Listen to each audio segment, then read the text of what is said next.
reduzir a maioridade penal para 16 anos e possibilitar que jovens infratores sejam encaminhados para presídios comuns. É isso que defende a PEC 171 de 1993, que voltou a tramitar no Congresso Nacional. Em meio ao clamor pelo combate à violência urbana, parte considerável da população apoia a redução da maioridade penal, enquanto outra parcela acredita que essa não será a solução.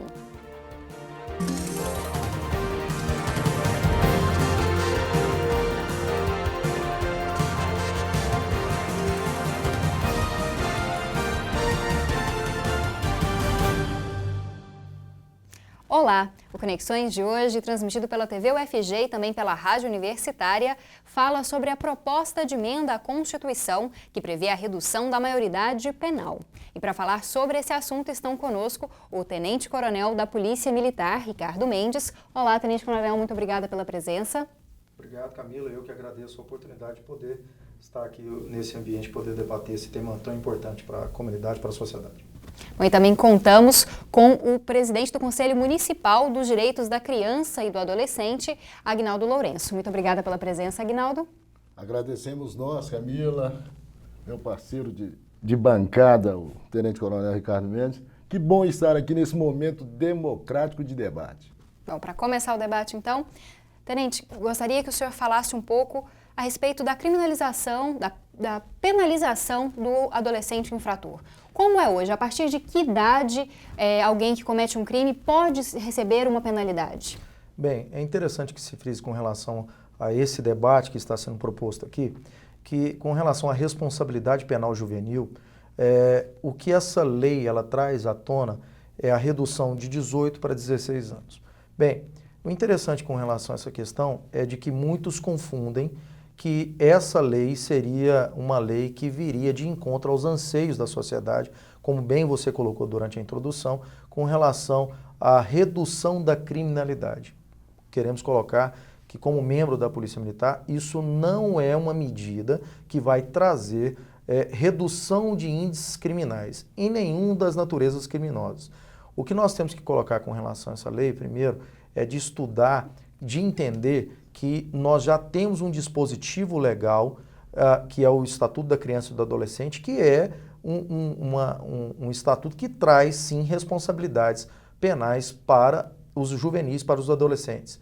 O interessante que hoje se debate é com relação a duas correntes. A primeira delas é aquelas pessoas que são favoráveis a essa lei de redução da maioridade penal, por entender que as pessoas que cometem delitos abaixo dos 18 anos não são punidas. Então, ou seja, vem de encontro à impunidade. Segundo, a corrente que é favorável porque ela é desfavorável, ela não concorda com essa lei, porque ela acredita que o poder punitivo em relação a esses juvenis, a essas crianças e esses adolescentes, não é efetivo, não é eficiente, não é eficaz.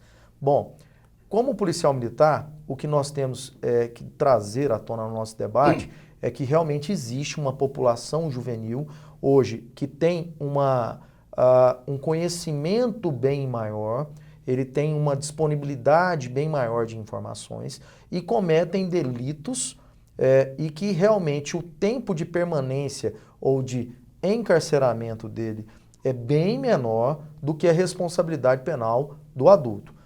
Tem um caso aqui em Goiás que é emblemático, que foi o último que veio à tona, que foi muito debatido pela imprensa, de um adolescente que matou a sua namorada, que estava grávida, ocultou o cadáver dessa menina e hoje ele recebeu uma pena de 6 meses. Então, diante de uma situação, de uma responsabilidade de um adulto, essa pena ela iria gerar em torno de 12 a 30 anos. Então, ou seja, é claro que tem as suas questões pertinentes ao processo penal, que não é o que nós vamos debater aqui nesse momento e não vamos perder tempo em relação a isso.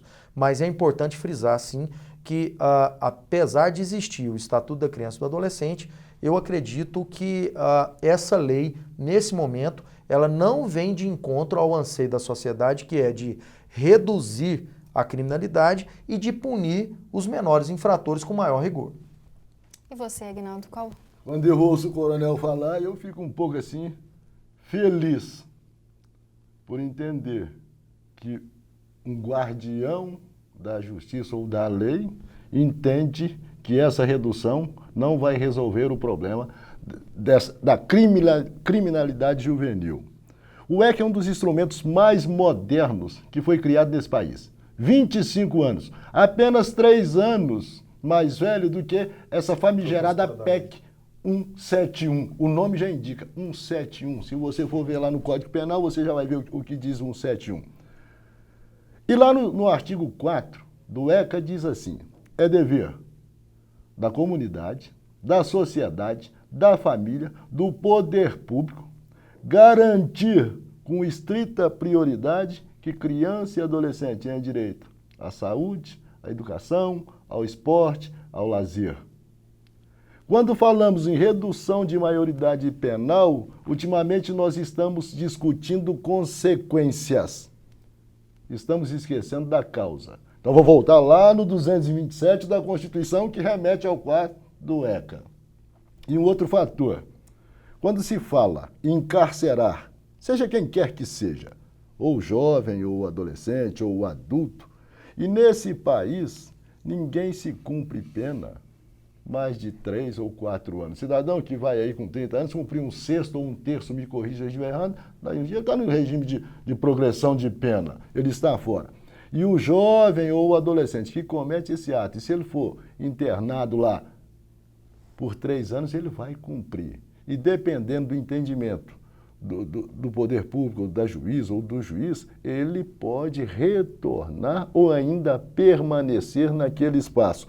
O jovem e adolescente que fica cumprindo a medida de internação, esse cumpre na totalidade. Agora, depende do entender do julgador ou do homem da lei, eu costumo dizer do homem da capa preta ou da mulher da capa preta, porque é ela quem vai decidir se são 45 dias, se são 180 dias, se são 90 dias, se são 3 anos. Vai depender do entendimento do legislador daquele caso específico.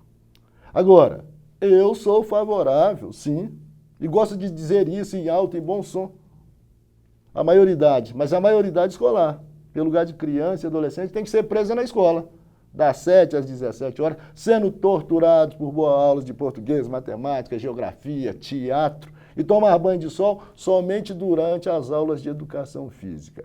Porque se a comunidade, se a sociedade, se o poder público cumprisse o que está lá na lei, nós não haveríamos necessidade de estarmos discutindo isso aqui nesse exato momento. Esse é um clamor imediatista de alguns aproveitadores que querem aproveitar desse todo o processo. Citando um caso bem simples. Aqui em cima tem umas casinhas que foram criadas pelo governo. Se a sua tropa chegar lá e dar tiro em 5 crianças ou adolescentes, não vai ter clamor nenhum.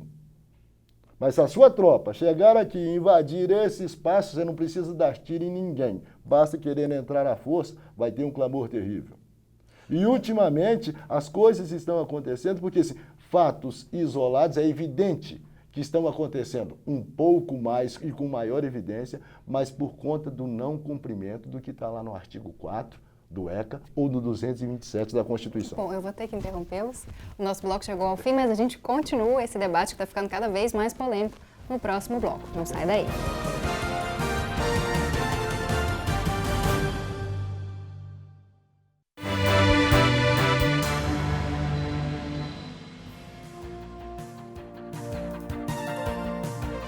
Voltamos com Conexões de hoje, que está debatendo a redução da maioridade penal com o tenente-coronel da Polícia Militar, Ricardo Mendes, e também com o presidente do Conselho Municipal dos Direitos da Criança e do Adolescente, Agnaldo Lourenço. Bom, o debate esquentou um pouquinho no final. O Agnaldo fez uma pequena provocação e me surgiu uma pergunta, a partir do que Agnaldo disse. A maior parte dos jovens e dos adultos hoje que cometem crimes vem de uma camada muito pobre da população, geralmente são negros, e esse clamor mesmo parece que é maior 90%. Quando voltado para essa população.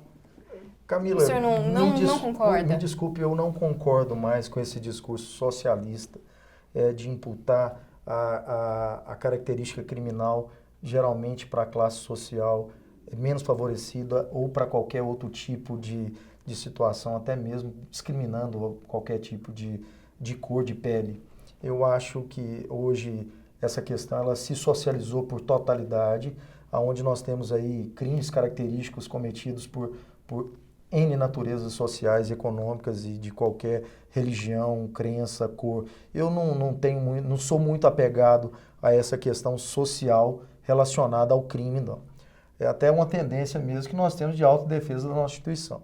Bem, o que eu gostaria de dizer em relação à Polícia Militar do Estado de Goiás, e assim, constitucionalmente dizendo, é que nós vivemos num país democrático de direito. E para que isso aconteça, nós temos dois pilares, onde nós temos, quem vive em sociedade, nós temos direitos e deveres. E nós temos que obedecer. A polícia entra onde nesse contexto? Ela entra a partir do momento onde o direito de alguém é vilipendiado. Ok. Então, trazendo à tona essa nossa discussão, aonde o papel da Polícia Militar vai entrar para intervir aonde um adolescente ou um juvenil ou uma criança comete um delito, é justamente quando essa criança, esse adolescente, ele agride o direito de uma outra pessoa. E geralmente, a maioria dos casos, aonde essas crianças ou adolescentes são aliciadas para o cometimento de delito, são delitos graves, como tráfico de drogas e homicídios, fazendo então com que outras pessoas da sociedade percam o direito de ir e vir, percam o direito de vida. Então, dentro desse contexto, existe o papel da Polícia Militar, que vai sim agir de uma maneira extremamente profissional, técnica, aonde nós vamos fazer o encaminhamento desse adolescente para a justiça, onde é claro que vai apreciar. Bom, o que isso interfere no nosso trabalho como policial militar, senhor Aguinaldo? O que nós chamamos de resserviço, aonde a população entende como enxugar gelo. Então, ou seja, a questão da permanência do adolescente, quando ele cumpre uma medida socioeducativa pequena e ele não é ressocializado, que o senhor me permita só corrigir um dado, que nós temos uma informação técnica que mais de 70% dos crimes que são cometidos é de reincidência. Então, pasme, eu vou trazer um número aqui que não é de adolescente, mas só nos primeiros 5 meses do ano de 2015, a Polícia Militar recapturou 2.283 foragidos da justiça. Então, isso mostra que a impunidade gera violência. E quando esse menor infrator ele é tratado com benevolência, que o Estatuto da Criança e do Adolescente ele dá essa possibilidade, ele permite essa flexibilidade, como o senhor bem colocou para o magistrado, ele permite com que ele saia mais rápido da medida socioeducativa e ele não tem uma estrutura de ressocializá-lo a essa sociedade ou à comunidade e ele volta a cometer delitos. Independente, Camilo, correspondendo à sua pergunta, de questão social, econômica, cultural, ele continua cometendo esse delito. E isso prejudica, sim, o trabalho da Polícia Militar, porque nós temos adolescentes que nós já apreendemos ele por 18 vezes no cometimento de roubo. Então, ou seja, isso é um retrabalho, é um resserviço da Polícia Militar. Enquanto a Polícia Militar poderia estar com essa viatura possibilitando o atendimento do policiamento preventivo que a Constituição nos permite, nós estamos fazendo esse retrabalho. E aí, Aguinaldo, você concorda com isso? Bom, esses dados, nós não temos eles com tanta clareza e com tanta segurança, ao qual você afirmou. Nós assim entendemos. Eu costumo dizer que lá, o Odenir Guimarães, eu costumo dizer que faculdades. O 1º Batalhão e o 7º Batalhão, eu assim, lanço um desafio aos estudiosos, ou a esses fomentadores dessa história, que façam a visita nesse espaço de internação, onde vão perceber um espaço de 4 por 2, com 13 adolescentes ou jovens ali dentro, com 6 camas para dormir, tá? Mas nós não podemos esquecer o que eles cometeram. Não, né? Nós não podemos esquecer que eles estão ali. De jeito nenhum. Não estou fazendo a defesa do errado de jeito nenhum. Só complementando. Sim, eu não estou fazendo a defesa do errado de jeito nenhum. Mas eu tenho que levar a reflexão da nossa comunidade ou das pessoas que são favoráveis a essa história pelo seguinte. Sou tremendamente contrário. Nós deveríamos aqui, falo aí, as pessoas ficam, mas você está doido, negão? A redução da maioridade para o trabalho. Porque o cidadão ou cidadã que não tem nenhuma perspectiva futura, se eu não posso trabalhar, se eu bato em qualquer porta, eu não posso trabalhar porque eu ainda não completei 18 anos. Eu tenho as minhas necessidades.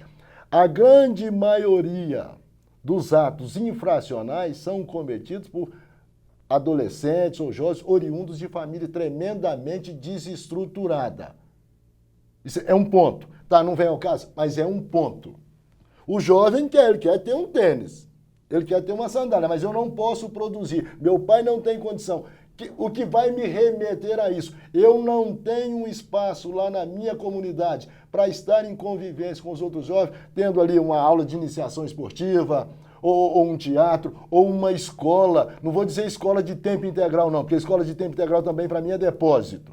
Porque as escolas hoje não têm nenhum reaparelhamento, os profissionais que lá estão não têm nenhuma condição, nem psíquica ou psicológica para estar cuidando dos filhos, porque hoje nós mandamos os nossos filhos para a escola para eles serem cuidados e educados pelos educadores que são mal remunerados, que têm uma total dificuldade, desestrutura na escola, tudo isso. Então, tudo isso nós temos que ter. Isso não é para justificar erro, não. Cometeu erro, tem que cumprir. E o ECA faz com que aqueles que cometem erro, eles cumpram ali as suas medidas. Mas o senhor concorda comigo que, comparando um homicida juvenil e um homicida adulto, penas são diferentes. A pena juvenil é mais branda. E ambos toleram o direito de alguém viver. Sim, é o mesmo. Então, ok. Então, o senhor concorda com isso? É o mesmo fato. Então, agora vamos caminhar no nosso debate, na nossa discussão.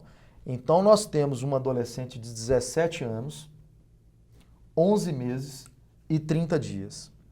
Ele cometeu um delito hoje de homicídio. O senhor acha justo, mesmo que seja legal? Lembrando que nem sempre aquilo que é justo é legítimo. É legítimo. Mas eu quero dizer para o senhor, agora vamos trabalhar dentro do contexto de um país democrático de direito, aonde será que a família que perdeu o seu ente querido, ela vai entender como justo, mesmo que seja legítimo, essa ação delituosa desse juvenil que cometeu, que tirou do convívio familiar um pai, um trabalhador, um filho? Eu vou antecipar. Não, eles não vão aceitar. Não vão aceitar. Isso não é normal. Então, o que isso prejudica a segurança pública do estado de Goiás e do Brasil? Prejudica por quê? Porque esses adolescentes que cometem os delitos, eles não são punidos, não têm um poder punitivo adequado à realidade conceitual dele, intelectual, a realidade dele social e a gravidade do delito que ele cometeu. Bom, vou ter que interromper novamente. Vamos lá. Bom, a conversa tá boa, mas a gente continua no próximo bloco, o último bloco do Conexões de hoje, que fala sobre redução da maioridade penal.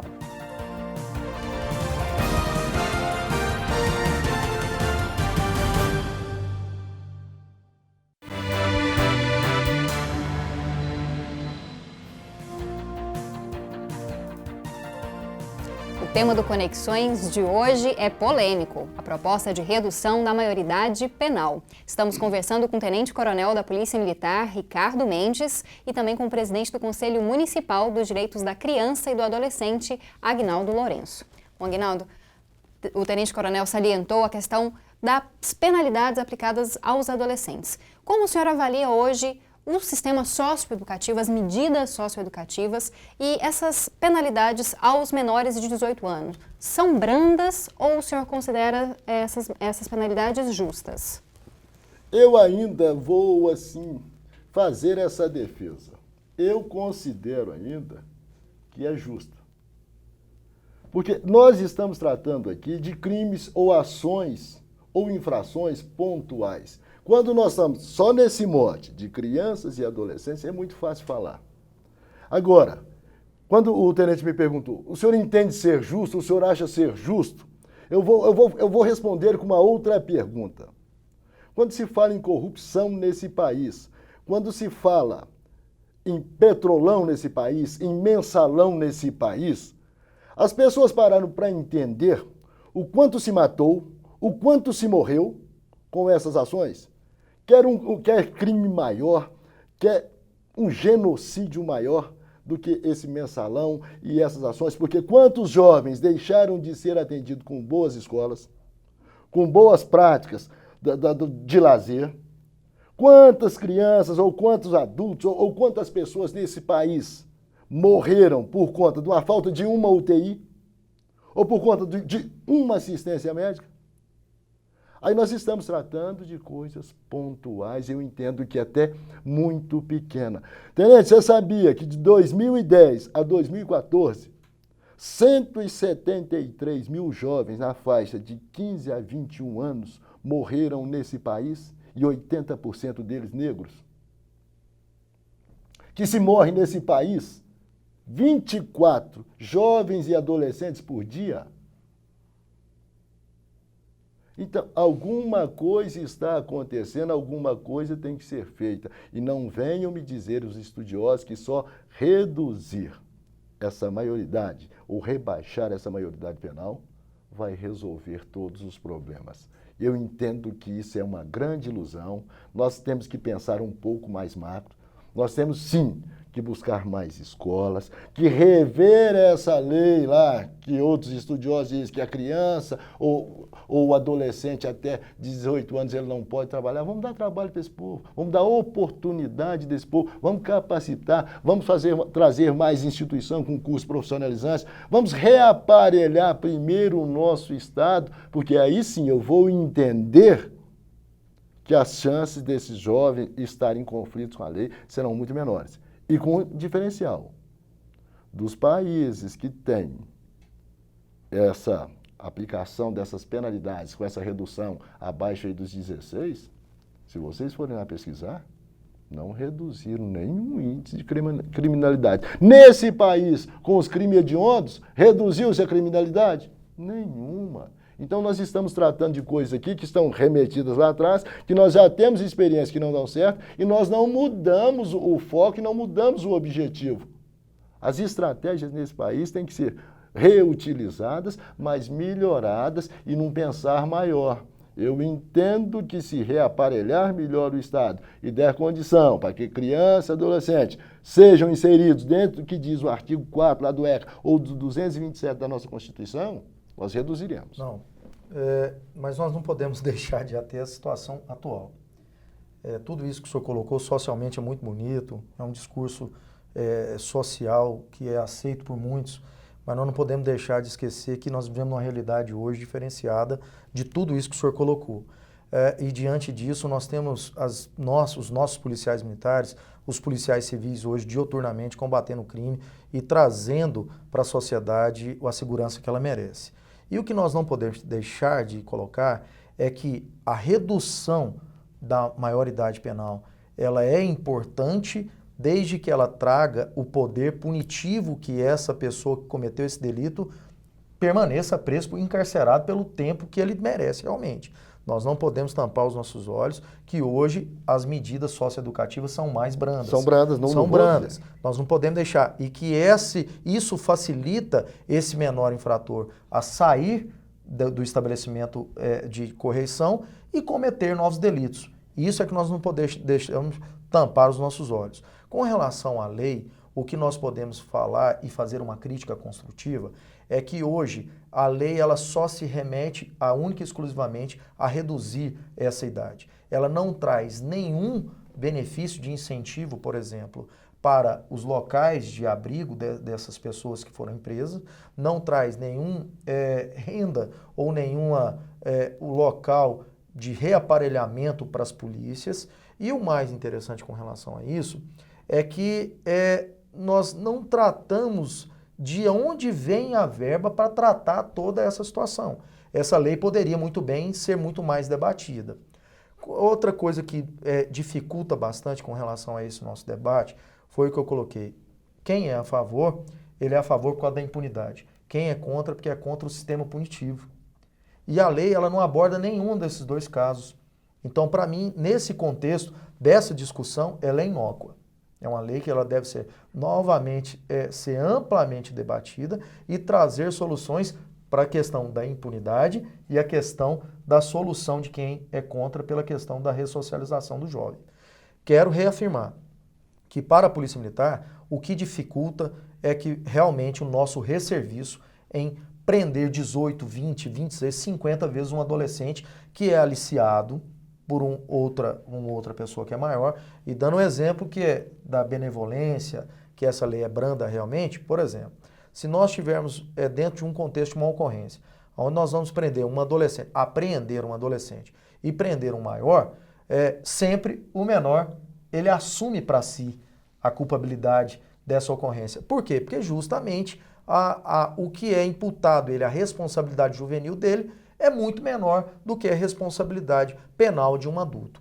Então, o que deve ser discutido aqui é que já que o Estatuto da Criança e do Adolescente existe, mas nós temos que ter penas mais severas, nós temos que ter penas mais sérias, nós temos que ter um tempo de permanência encarcerado ou internado maior. Mas isso não devia ser também para o adulto, já que o adulto também sai com progressão de regime? É o que eu ia complementar. Hoje, a mola propulsora da criminalidade é a impunidade, tanto para o menor infrator quanto para o adulto. Então, isso é que dificulta. E o que eu deixo aqui um recado é para que a população entenda que mesmo o índice criminal, estando ele contido, a produtividade da Polícia Militar do Estado de Goiás, ela está na sua totalidade, está no 100%. Nós trabalhamos 24 horas e 7 dias na semana. O que eu quero dizer com isso? Eu quero dizer que mesmo a polícia trabalhando, fazendo esse resserviço todos os dias, o que trabalha na contramão da segurança pública é a nossa legislação. Então é interessante que a população hoje, ela se conscientize que ela tem que votar em deputados e senadores que vão legislar e vão ter leis mais duras, mais severas, fazendo com que essa população carcerária fique mais tempo encarcerado e que crimes que para nós, por exemplo, como homicídio, fiquem mais tempo na cadeia. Bom, infelizmente o nosso tempo chegou ao fim. Queria agradecer muito pela presença, Tenente Coronel Ricardo Mendes, muito obrigada. Bom, eu que agradeço a oportunidade de debater esse tema polêmico, mas foi extremamente democrático. Né? Muito obrigado pela presença do senhor. Para mim está tudo justo e perfeito. Muito obrigado. Obrigada também a Aguinaldo Lourenço, que é presidente do Conselho Municipal dos Direitos da Criança e do Adolescente. Obrigada por estar aqui conosco. E não me entenda, sou contrário, mas não sou contrário à punição. Sim, senhor. Cometeu, tem que ser punido, mas não é vingar, porque quando você vinga, você não está corrigindo. Mas a punição, você entendeu? A punição é uma outra história. A partir da hora que lá tiver o espaço, o jovem está encarcerado, mas ele tiver um profissional lá para ressocializar, que ele tiver uma oficina para ele fazer um curso de mecânica, Vou ter Chegou ao fim. Muito obrigada aos dois pela presença. Mas nós estamos amarrados aqui, não tem jeito de ir embora. Bom, Conexões de hoje chegou ao fim, mas você pode participar dos próximos debates pelo e-mail do programa, ou pelo perfil do Facebook, ou pela página do Twitter. Assista ao próximo debate na terça-feira, às 6h15 da noite, na TV UFG, canal 14, sinal aberto, canal 21 na NET Goiânia e no www.tvufg.org.br. Você pode conferir todos os debates do Conexões no blog do programa. Eu te espero na próxima semana.